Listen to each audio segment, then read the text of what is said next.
கிறிஸ்துவுக்குள் பிரியமானவர்களே, இன்றைய இறைவார்த்தை மத்தேயு எழுதிய நற்செய்தி 18ஆம் அதிகாரம் 21 முதல் 35 முடிய உள்ள வசனங்கள்.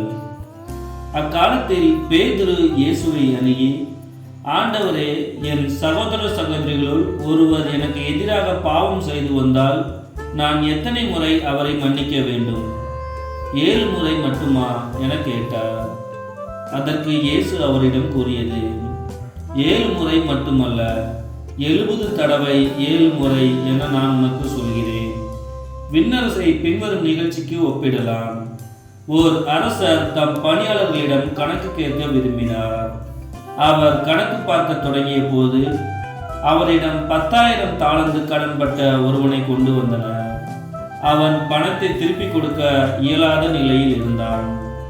தலைவரோ அவனையும் அவன் மனைவி மக்களோடு அவனுக்குரிய உடைமைகள் யாவற்றையும் விற்று பணத்தை திருப்பி அடைக்க ஆணையிட்டார்.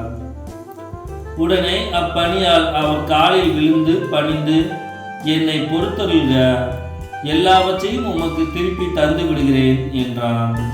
அப்பணியாளனின் தலைவர் பரிவு கொண்டு அவனை விடுவித்து அவனது கடன் முழுவதையும் தள்ளுபடி செய்தார். ஆனால் அப்பணியால் வெளியே சென்றதும் தன்னிடம் 100 தெனாரியம் கடன் பட்டிருந்த உடன் பணியாளர் ஒருவரை கண்டு, நீ பட்ட கடனை திருப்பித்தா என கூறி அவரை பிடித்து கழுத்தை நெரித்தான். உடனே அவனுடைய உடன் பணியாளர் காலில் விழுந்து, என்னை பொறுத்தருள்க, நான் திருப்பி கொடுத்து விடுகிறேன் என்று அவனை கெஞ்சி கேட்டார். ஆனால் அவன் அதற்கு இசையாது கடனை திருப்பி அடைக்கும் வரை அவரை சிறையில் அடைத்தான். அவருடைய பணியாளர்கள் நடந்ததை கண்டபோது மிகவும் வருந்தி தலைவரிடம் போய் நடந்தவற்றை எல்லாவற்றையும் விலக்கி கூறினார்கள். அப்பொழுது தலைவர் அவனை வரவழைத்து, பொல்லாதவனே, நீ என்னை வேண்டிக் கொண்டதால் அந்த கடன் முழுவதையும் உனக்கு தள்ளுபடி செய்தேன். நான் உனக்கு இரக்கம் காட்டியது போல நீயும் உன் உடன் பணியாளருக்கு இரக்கம் காட்டியிருக்க வேண்டும் அல்லவா என்று கேட்டார்.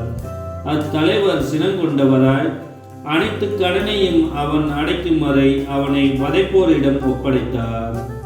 உங்களுள் ஒவ்வொருவரும் தம் சகோதரர் சகோதரிகளை மனமாற மன்னிக்காவிட்டால் விண்ணுலகில் இருக்கும் என் தந்தையும் உங்களை மன்னிக்க மாட்டார்.